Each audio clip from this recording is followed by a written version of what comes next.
Samantala, nagbigay naman ng mensahe ng suporta si Jonas Sultan para sa kapwa Filipino boxer na si Vincent Acero Asurabio.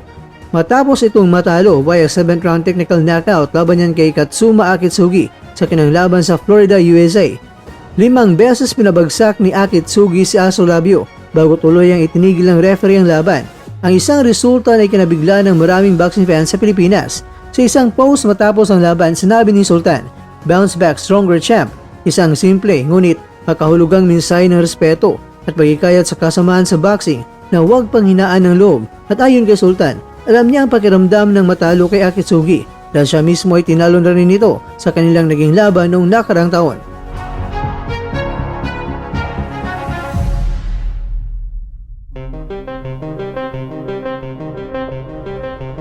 Mga kakwento, parehong sina Sultan at Asurabio ay kilala sa kanilang matitinding laban at determinasyong ipinaglaban ang bandera ng Pilipinas sa international na entablado. Kaya't kahit parehong naging biktima ng Japanese rising star na si Akitsugi, nananatili ang kanilang respeto sa isa't isa bilang mga mandirigmang mga Pinoy.